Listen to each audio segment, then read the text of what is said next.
Caden कैसे बच्चों। तो सत्ता की सरदारी पार्ट 1 में हमने आपको इसका बेसिक चीज़ बताया कि 7 पॉइंट है। उस 7 पॉइंटों में आपको श्रीलंका बेल्जियम की तुलना करना है और उसमें भाषा के आधार पे जो सत्ता का बंटवारा हुआ, तो एक में गृह युद्ध हुआ, एक में गृह युद्ध नहीं हुआ। क्या कारण है कि एक श्रीलंका में गृह युद्ध हुआ और बेल्जियम में गृह युद्ध नहीं हुआ? यह सत्ता का बंटवारा किस आधार पर किया गया है? अन्य देशों में सत्ता का बंटवारा क्या संभव है? भारत में सत्ता का बंटवारा होता है तो वो कैसे होता है? तो ये सारे टॉपिकों को इस चर्चा में करेंगे। और सत्ता के अधिकार, अल्पसंख्यक बहुसंख्यक की क्या योगदान होती है, गृह युद्ध की संभावना कैसे होती है, उत्पन्न होती है, खलील की उलझन क्या थी, इस टॉपिक में आप पढ़ेंगे। ठीक है, तो ये सत्ता की सरदारी क्लास 10 के लिए पार्ट 2 भाग है। तो स्टार्ट करते हैं। सबसे पहले सत्ता, पावर जिसे कहते हैं हम लोग, है क्या? एक कुशल राजनीतिक पद्धति, मतलब देश की सरकार को चलाना है, देश को चलाना है तो एक सरकार का दायित्व है कि देश को सुचारू रूप से चलाए। अगर सरकार किसी एक विशेष पार्टी या किसी एक जाति या किसी एक धर्म का बना हो तो दूसरी पार्टी और धर्म के लोग इसका विरोध करेंगे, क्योंकि काबिलियत हर धर्म में हर जाति में होते हैं और उसको उसके काबिलियत से वंचित करना इस आधार पर कि आपका धर्म, आपकी जाति, आपकी भाषा अलग है, तो वो क्या होगा? विरोध का कारण बनेगी, जिससे कारण गृह युद्ध की संभावना उत्पन्न होती है। जैसे आपकी खलील की उलझन से स्टार्ट करते हैं कि खलील की क्या उलझन है, क्योंकि खलील की उलझन से अधिकतर क्वेश्चन का हम लोग डील कर पाएंगे। ठीक है, तो सबसे पहले खलील की उलझन। तो खलील, जैसा कि आपने विक्रम बेताल की कहानी को पढ़ा हुआ कि विक्रम और बेताल, जो एक विक्रम होता है राजा होता है और बेताल एक भूत होता है जो उसके पीठ पे बैठता रहता है और हमेशा कहानी सुनाते रहता है, और कहानी में जहाँ एथिका है उससे क्वेश्चन पूछता है और क्वेश्चन जवाब नहीं देता है तो वो विक्रम को मार सकता है। वैसे यहाँ पे भी खलील की उलझन है कि उसका गाड़ी का जो मोटरसाइकिल का जो चक्का है वो बेताल ने जाम कर दिया और कहा तब तक हम गाड़ी के चक्का को नहीं छोड़ेंगे जब तक से आप हमारे सवाल का जवाब नहीं दे पाओगे। और सवाल क्या है तो ध्यान से सुनो। जो बेल्जियम है वहाँ पर एक ऐसी को छोड़कर यूरोप का ही एक जगह दिखाया गया जिसका नाम है बेरूत शहर। बेरूत शहर का बच्चा है खलील, जिसके एक माता जो है वो सुन्नी मुसलमान है। जो मुसलमान में दो होते शिया और सुन्नी, तो सुन्नी मुसलमान है। और उसके पिता जो है आर्कोडाई ईसाई हैं, मतलब एक ईसाई है। ईसाई में भी दो होते हैं, कैथोलिक और आर्कोडिक। तो ईसाई हैं और माता है मुसलमान, लेकिन वो किसी धर्म और जाति से अलग होना चाहिए। वो अपने धर्म और जाति से अलग उठना चाहता है, मतलब पिता का ना धर्म मानना चाहता है न माता का धर्म का। इसी धर्म के चक्कर में उसके जो चाचा हैं उनकी लड़ाई में मृत्यु हो गई। क्योंकि जैसे भारत में हिंदू मुस्लिम के दंगे होते हैं तो हमेशा देखो बहुत से हिंदू और मुस्लिम दोनों मारे जाते हैं। दंगे हमेशा अच्छी चीज़ नहीं होते। इसलिए सत्ता की बंटवारी वहाँ पर धर्म के आधार पर ना करके, जाति के आधार पर भी नहीं करके, भाषा के आधार पर किया गया। ठीक है, क्योंकि ऐसे सभी लोग एक साथ रहते हैं, एक हिंदू मुस्लिम सब साथ में रहते हैं, वहाँ पे ईसाई और मुस्लिम सब साथ में रहते हैं। लेकिन जब गृह युद्ध आता है तो वो एक दूसरे के विपरीत रहते हैं। अब देखिए पिता जो है वो ईसाई की तरफ से लड़े कि और माता जो है वो मुसलमान की तरफ, तो आपस में ही गृह युद्ध उनके घर से ही शुरू हो जाता है कि हमारे पक्ष जीतना चाहिए, हमारा धर्म जीतना चाहिए, हमारा जाति जीतना, हमारा भाषा जीतना चाहिए। तो ये गृह युद्ध की संभावना केवल राज्य में नहीं होती, आपके घर से ही होता है। अगर एक जाति से अधिक लोग हैं, एक धर्म से अधिक लोग हैं एक परिवार में या एक देश में, तो ये गृह युद्ध की संभावना उत्पन्न होना स्वाभाविक है। ठीक है, ऐसे ही गृह युद्ध की संभावना लेबनान के बेरूत शहर में हुआ था, जिसको समाप्त करने के लिए विभिन्न समुदायों ने आपस में सत्ता का बंटवारा किया। ये सत्ता का बंटवारा कुछ सही है कि गलत है, वो आपको बताना है। कि सत्ता के बंटवारे में जो राष्ट्रपति का पद है वो किसको दिया? मेनाराइट पंथ को, जिसमें कैथोलिक चर्च के ईसाई हैं वो ही राष्ट्रपति बन सकते हैं। कैथोलिक चर्च के जो ईसाई वो राष्ट्रपति बन सकते हैं। और प्रधानमंत्री का पद दिया गया सुन्नी मुसलमानों को, क्योंकि हमेशा ईसाई और मुस्लिम में गृह युद्ध होता था। इसलिए गृह युद्ध की संभावना को खत्म करने के लिए वहाँ के जो राजनेता हैं उन्होंने मिलकर ये बैठक किया कि राष्ट्रपति का पद ईसाई को दिया जाए, प्रधानमंत्री का पद मुस्लिम को, और उप प्रधानमंत्री का नाम जो पद है वो भी ईसाई को दिया जाए, और संसद के अध्यक्ष जो होते हैं वो शिया मुसलमान को दिया जाए। इस तरह सत्ता का ये बंटवारा किया गया ताकि आगे समझौता के कारण कभी बेल्जियम में गृह युद्ध की संभावना ना हो। तो ये एक हिसाब से उस वक्त के काल के लिए तो सही था कि गृह युद्ध की संभावना को टालना था, तो सत्ता का बंटवारा आपको पद के अनुसार बांट दिया गया। क्या ये सही है या गलत है, ये आपको सोचना है, क्योंकि आगे पॉइंट वो बताते हैं, उसके बाद आपको मालूम चलेगा कि ये पॉइंट आपके जहन से सही होना चाहिए, क्योंकि गुरु का काम सही सही और सही चीज़ नहीं देना है, सही और गलत दोनों देना है और आपको डिसाइड करना है, ताकि आपका बुद्धि परिपक्व हो, आप सोच सको इसमें सही क्या है और गलत क्या है, उसको डिसाइड करने की क्षमता आपके मस्तिष्क में होनी चाहिए। ठीक है। अब जो शहर है बेरूत शहर, जो आपको कहाँ पर स्थित है, अभी तो हमने आपको नाम बताया कहाँ पर स्थित है। तो बेरूत जो शहर है लेबनान शहर में है। बेरूत शहर जो लेबनान देश में, और लेबनान में एक समझौता जो हुआ था हिंदू मुस्लिम के जो दंग थे, ईसाई और मुस्लिम के जो दंगे हुए थे, मुसलमान और ईसाई के बीच में दंगे के, क्योंकि लेबनान के बगल में है सीरिया, और सीरिया मुस्लिम कंट्री है, तो शिया और सुन्नी जो है वो चाहते थे वो कंट्री उस आके मिल जाए। जैसे भारत और पाकिस्तान में भी हमेशा युद्ध होते रहते हैं, गृहयुद्ध। और भारत के जो मुस्लिम है अधिकतर लोग, कुछ ही परसेंट जो है वो चाहते हैं कि पाकिस्तान के लोग से मिल जाए, और पाकिस्तान चाहते भारत के मुस्लिम को अपने पक्ष में पकड़ ले। तो इस तरह भारत का सत्ता का बंटवारा हिंदू मुस्लिम के आधार पर कर दिया जाए, तो हो सकता है कि भारत में भी दंगे ना हो, क्योंकि एक पद उनको दे दिया जाए तो लगे कि हमारे साथ भेदभाव नहीं होता है, वो उस लिए। लेकिन भारत एक लोकतांत्रिक देश है, और लोकतंत्र में ये संभव नहीं है। जिसकी काबिलियत जितनी होगी वो उतने ही ऊंचे पद पर जा सकता है, चाहे वो राष्ट्रपति का ही पद क्यों ना, वहाँ पे भी ऐसे मुस्लिम प्रधानमंत्री जा चुके हैं, एपीजे अब्दुल कलाम, आप सभी जानते हैं। तो आपकी काबिलियत के अनुसार पदों का बंटवारा होता है।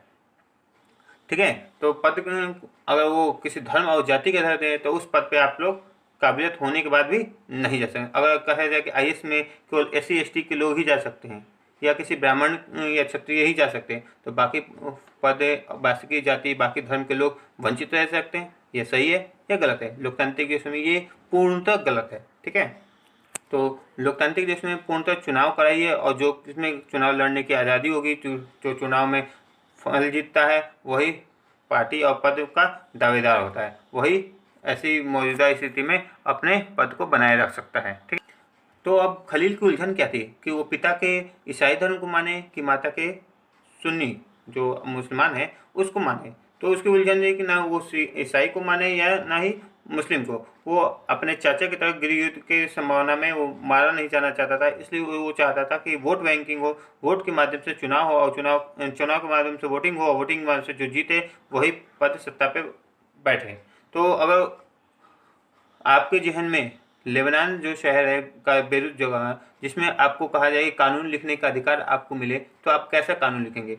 भाषा के आधार पे, धर्म के आधार पे उसको कानून लिखेंगे कि एक लोकतांत्रिक देश बनाएंगे? ये आपका सोचने का काम है। ठीक है। वैसे होना चाहिए आपका लोकतांत्रिक देश, क्योंकि देश पूरे लोकतांत्रिक देशों में आपकी आवाज़ों को सुना जाता है, आपकी मांगों को पूरी की जाती है, वरना गैर लोकतांत्रिक देश में ऐसा नहीं होता है। गैर लोकतांत्रिक देश जहाँ पे आपकी इच्छा नहीं, एक किसी निरंकुश शासक दायित्व के अनुसार ही वो चलता है, वो होता है गैर लोकतांत्रिक देश, जहाँ पर लोकतंत्र में पूर्णतः किसी को वोट देने का आज़ादी नहीं है। ठीक है। जबकि लोकतंत्र में सभी देशों को, सभी नागरिकों को एक वोट एक मल का अधिकार होता है। ठीक है। तो इस तरह समझ गए कि खलील की उलझन क्या है, कि वो अपने पिता को दायित्व माने या माता को। अब चलते हैं सत्ता की सरदारी की जरूरत क्या है। सत्ता तो क्या है? सत्ता मतलब पावर या पद, उसका बंटवारा होता है। सत्ता की सरदारी में तो बंटवारा। ठीक है। तो अब आते हैं सत्ता की सरदारी क्यों जरूरी है। तो बहुत से गृहयुद्ध हर देश में होते रहते हैं। उस गृहयुद्ध की संभावना को खत्म करने के लिए हिंदू मुस्लिम या अन्य भाषा के आधार पर जो भेदभाव होते हैं, या उसमें गृहयुद्ध की संभावना उत्पन्न होती है, ऐसे चीज़ों को खत्म करने के लिए सत्ता की सरदारी जरूरी है। दूसरा, सामाजिक समूहों के बीच में टकराव आने की आकांक्षा भी करते हैं। सामाजिक समूह जो आपको बहुत से RSS है, मुस्लिम संगठन है, तो ऐसे से बहुत से जो संगठन है आपस में ही लड़ते रहते हैं, तो ऐसे संगठन नहीं लड़ते।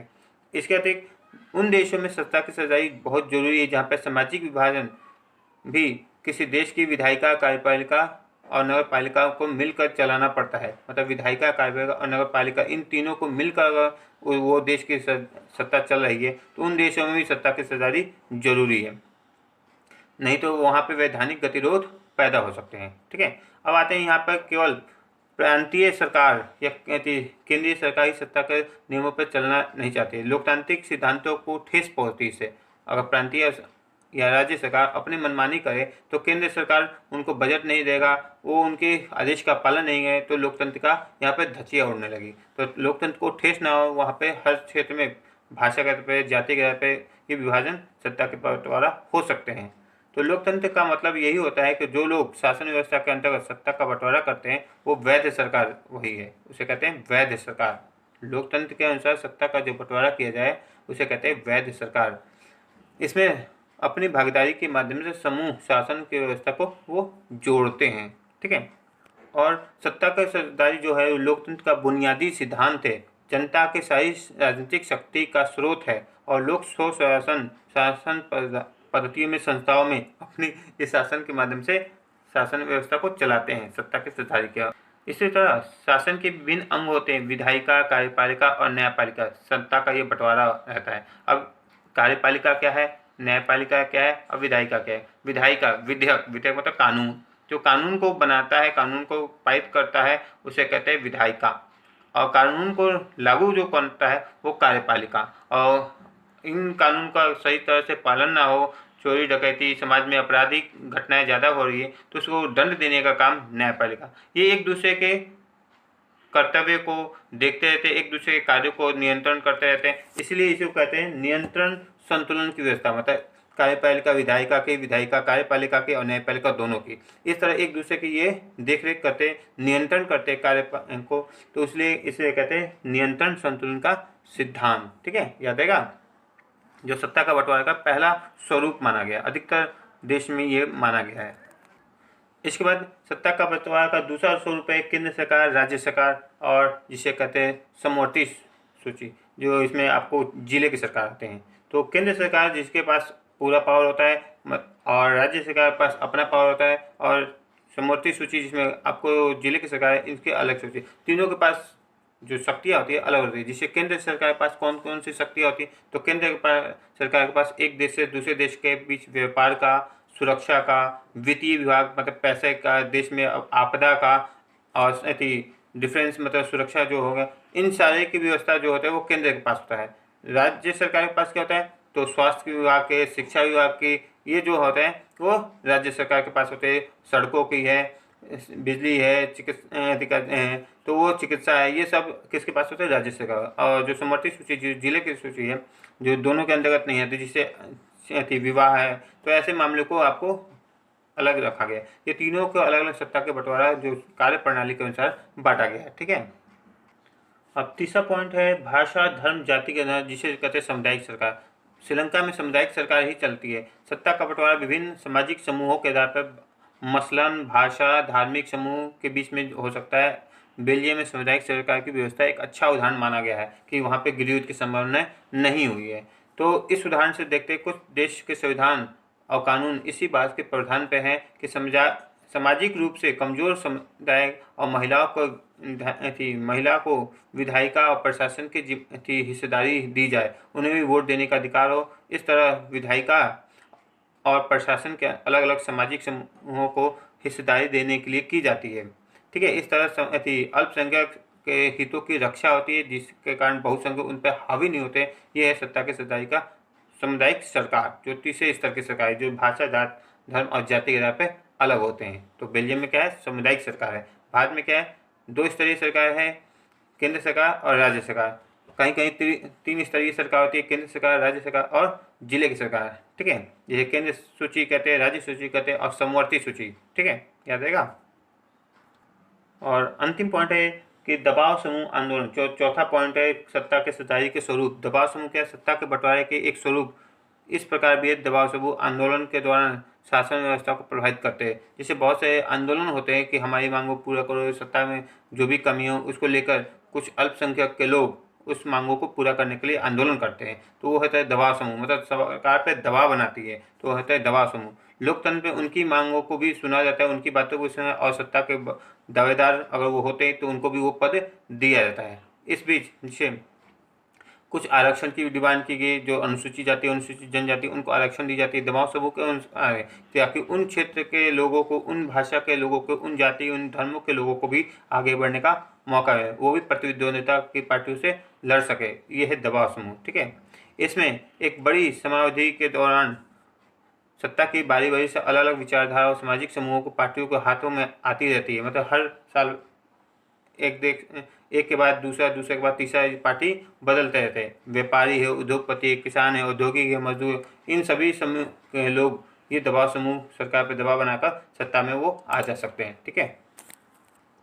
अब कुछ लोगों का मानना होता है कि राजनीतिक सत्ता का बंटवारा नहीं किया जा सकता है, राजनीतिक तौर पर सत्ता का बंटवारा नहीं किया है, इसकी सत्ता की साझेदारी होती है। ये सही धारणा है कि सत्ता का बंटवारा नहीं होता है, सत्ता को चलाने के लिए उसकी भागीदारी में उसकी साझेदारी होती है, मतलब उनको तालमेल के अनुसार सत्ता को चलाया जाए, मतलब प्रशासन को, देश की शासन व्यवस्था को। ठीक है।